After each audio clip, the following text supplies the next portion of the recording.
Hello for everybody. Nawasalimia wote ambao mnasikiliza Eric Burundi TV. Uherereye hose. Ndagutumiye kanda subscribe, nimba utari bwakanda subscribe kuri Eric Burundi TV. Ni Jasimba from Seed intara yo mu manuko. The Boden. I'm here baba. Ya baba freshi. Ewa safi kama kawaida bwana. Mnyama kama wote. Mungu anatisha ndugu yangu. Ya brother, ubwa mbere nakubonye muri team ya Red Wanyange. Okay. Ndasanuka uko igihe twahirukana ntwari bwinjiye muri irya team ariko ubu uri muri irya team byagenze gute kugira ngo winjiye muri team ya Red Wanyange? Okay, hama kugira ngo nisange muri team ya Red Wanyange byari biroshe cyane. Peut-être mvuka ku Muyange ni Dondore nubwo utabimbariye. Yego. Ku Muyange so amaza tuvugana mbi Makamba naciza kwimukira. Byari biroshe kugira ngo ndamuronke Red Wanyange ariko cinagira amahirwe turabonana like mwana afise umutima mwiza so acaranyakira muri team amasatu tuvugana n'indi muri team ya Red Wanyange byari byoroshe nkuko nyene uzimye ko bitaba byoroshe Okay, The Boden cyesha kubaza kibazo kimwe izina The Boden yavuye kuki?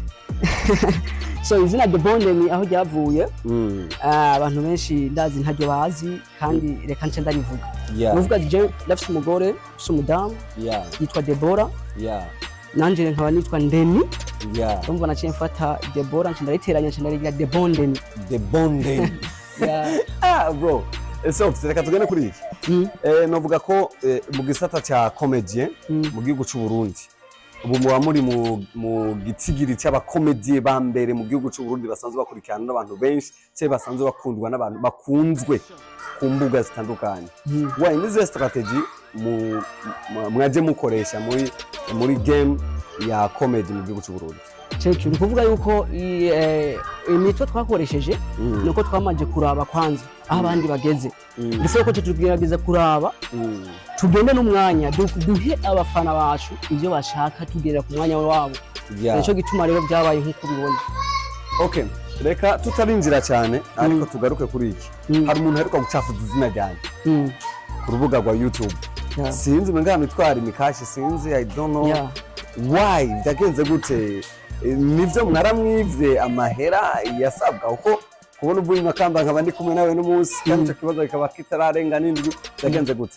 Okay, thank you cyane urakoze cyane ni nyishu abantu benshi bari bifuza kumenya kuko baragerageje kuraba ko ya Red Wanyange yobishura canke je ndabishura abo muri team ya Red Wanyange uwabishuye yabaye Chris wenyine urya mwana no yabishuye ni kuvuga yuko bajya bari binjiye ku yindi style yiwabo like baronka na viewers baronka followers kandi rero barasabye n'ikigongwe sinzi ko baziravye video barasabye ikigongwe badusaba imbabazi kuntu bakoze ko bihenze cyane bariko bararondera inyungu zabo baradusabye ikigongwe.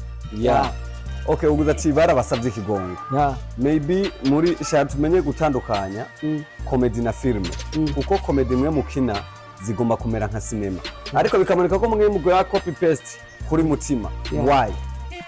So ni kuvuga yuko tugejeje kuraba kila muntu wese bafise umuntu umustare yifuza kumera nkawe rero urashobora kuba ufise umuntu uvuga ati je nshaka ko nzoma nkanaka basanga ari ubuntu bukebuke kugenda ufata kuri we ya ibintu nk'ivyo rero turakora comedy ziba zivanze na n'utuntu zeye n'abantu by'amafilme rero niyo style yacu ushika no masaha uhembwa ngahe na ya leta ya amafaranga mpembwa nawe ntibanga ryacu bashobora kwivuga ndahembwa tuna amahera nyene umuntu ashobora kuba afise impano akaba yifuza kwinjira muri team ya Red Wanyange bigenda gute bisaba ngahe bisaba gute kugira umuntu ashobora kwinjira muri team yanjye? So ni kuvuga nta mahera na 10 bisaba me gusa n'ikiganiro navuga ko ari ikiganiro kubona abantu benshi bagerageje gutanga video ko bifuza guhura na Red Wanyange bifuza guhura na team ya Red Wanyange imiryango iruguruye urazima Makamba tukakwakira mukabonana mukaganira nta kibazo na kimwe gushika hano novuga ko biri mu bintu bimwe nanje binyoheye guhura nawe guhura nawe ko namwe muri abastare cyane uravye nahantu henshi maze gutembera mu gihugu cy'u Burundi kandi respect yanyiriho kontra nyabaki niye kontra mumaze kwakira ikabaha umusaruro ko ndabona maze kubona muronka ama contract menshi ne contract maze kwakira ikaba ifise umusaruro mwinshi. Okay, hama nanje reka ndakwishure naje numva nagize umunezero udasanzwe guhura nawe. Hama ikigira kabiri kontra tumaze gusinya nziza kandi dufitiye umunezero ni kontra muri Bubet. Mukorana gute na Bubet? Bubet dufise amasezerano twakoraniye, amasezerano mu ibanga dukoranira nabo kandi ibintu bimeze neza cyane gose. Hariho timu umutima. Hariho timu umutima. Timu ya mutima, timu ya Radio Wanyange muramaze guhurira ahantu hamwe. So izo timu zibiri ntizirahura rimwe na rimwe ariko ya Radio Wanyange n'umugenzi wa mutima. Nta musi murashobora guhura no mu kirori cyangwa mugahurira ahantu hamwe mugahuzwa n'ikintu runaka. Ya Radio Wanyange n'umugenzi wa mutima cyane baraganira cyane, nanje ndi mugenzi wa Cishado turayaga cyane gose mugabo jewe ntituraro umwanya guhura na Cishado mugabo Radio Wanyange barahura na mutima. Yacisha murayaga. Yego turayaga kuri WhatsApp. Cyamenye hari umunsi umwe mutima hari mu Bushinwa sinzi ko ari hehe. Aravuga ko bakinyi bose bati mu mutima baguriye imiduga rerekana imiduga hari comedy cyangwa nivyo bacisha ijya miduga barayifise. Yaje miduga barayifise ari baguriye. Hajya na comedy rimwe bari baguriye. Cishado afise umuduga. Yego bajya bose yavuze batatu bose bafise imiduga. Yarabaguriye imiduga. Twitege namwe kubona muri timu ya Red Wine namwe murongo imiduga. Tuwe mu byitege cyane kubera urumva tutangurira hasi tukaja hejuru. Byose twavyizeye. Nice kintu unegura mu bandi ba comedy mu gihugu cy'u Burundi. So kindi kintu nshobora kunegura aba comedy nga mu Burundi wacu ni kuvuga yuko hari abandi bari abantu usanga batazi kamaro ka comedy cyangwa batazi ico barico. Ugasanga winjiye muri comedy muga binjiye muri comedy bivanye nuko baravye naka yavyinjiye mugasanga ko kuri ibintu bidahuye navyo. Kubwawe urafise umudamu. Biramworohera kubona kina ama comedy nkaye. So mu ntango ntivyamworohera ariko amaze kubona yuko ari umusaruro ngenda kuramo yaciye azaravyemera rero ubu arabikunda arakunda ibikorwa byanje iyo turiko turashuta usanga ariho cyane cyane kenshi usanga ariho ariko araraba ko turakora ubu rero abinezerwa cyane. Ndafise ikibazo baravuga ko umuntu ataba mu gisagara cya Bujumbura gutera imbere bigora. Imwe mwahisemo kuza kubimakana? Ego nkuko bivuga abari ibintu bya mbere bigoye kuko abantu benshi bakunda kuvuga ati ngo manuka Bujumbura, abastari benshi tuziye ko bavumiye Bujumbura. Ariko twe twagombye kutuvumira aho tuvukira muri Burunga yacu. Nizo twagombye. Ati mwe mwashatse mukorere muri Burunga. Kuzi Bujumbura mugira ati wapi? Tuzoza badutumyeko. Ariko bagutubura ko vyoroshe. Urabona kumenyekana ko vyoroshe? Ntiba vyoroshe, birasaba ko twavuga izina. Abantu benshi barashobora ko bambonye ubunyene kubaza ngo natanguye ubunyene. Natanguye kera. Hagere rero ntihari bwagere yuko nshobora kumenyekana numva barabigora.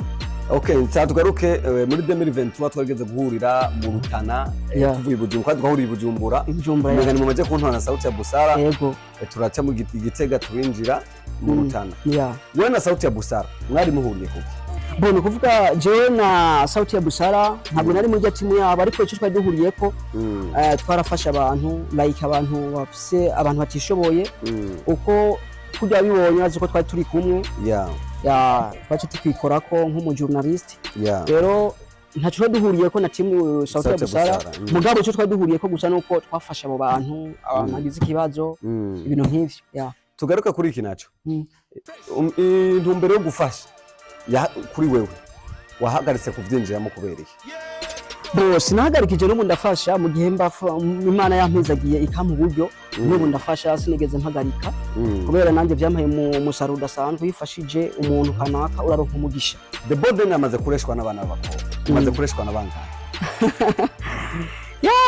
kuko umusare n'akazi cyane kubona abigena ivyo birabaho birashoboka abakobwa ahaje guzukura ngo umukobwa ntushobora kundondera ngo ashobora kundesha birashoboka umukobwa ntashobora kukuturukira ngo akubwire ijambo ubonye oya bica mu zindi nzira kanaka. Biramaze gushuka cyane mu mugore wawe jewe oya nta n'umunsi wari biramaze gushika basi ukareshwa no mu diaspora direct ntarubaka ntararongora barashobora kuba bondondera ibintu nk'ivyo mugasi benshi. Urafise undi mdada mukunda nyuma madana wawe? Oya nta wundi kabisa nunteranye nta wundi ufise. kuko arabibona hano ufise reka tugende kabagenda kurangiza ya ariko nasabye amajambo ushaka gushikiriza abakunzi ba Eric Burundi TV hamwe n'abakunzi bawe abakunzi ba team ya Radio One. Okay, chamira meno shikiriza abakunzi ba Eric Burundi TV no kubabwira yuko twe tuhari kubera mwebwe atamwebwe nta twebwe yego duwa dushaka support zanyu ziba zivuye mu maboko yanyu kujya mu bikora kujya nyene no kuvuga yuko twe duwa dutera imbere twaduteje imbere na mwebwe yego ikiri no vuga nko ku bakunzi bacu muri team ya Radio One no basaba kujya nyene mushikira mudushigikira ari kujya nyene mushikira mudushigikira tuzobamara amaza ntizobata hasi na gatoyi yego murakoze cyane bakunzi ba Eric Burundi TV yarije Simba from City aka Bin Laden Sharp Shooter nari kumwe na The Bonden kuva muri team ya Radio Wanyange wumvise yasiguye baheruka gucafuzwa ku mbuga n'umuntu yavuze ati ngo baramusofte baramwiba ngo yarabatumye ko arava mu cankuzo araza baramwiba maybe ukuri kumbe hari base ntabwo yari amakuru yo tumushimire twongera tumuha kaze kandi yavuye Makamba muga turi kumwe sinzi imana ingene yabikoze turi kumwe icyo nsabye ni gukanda subscribe niba utari bwakanda subscribe hama ukaguruka no kuri YouTube ya team ya Radio Wanyange naho ugakanda subscribe hama tugakomeza muri bwa bumwe nyene tugakomeza gukora ibintu bituma dutera imbere murakoze cyane.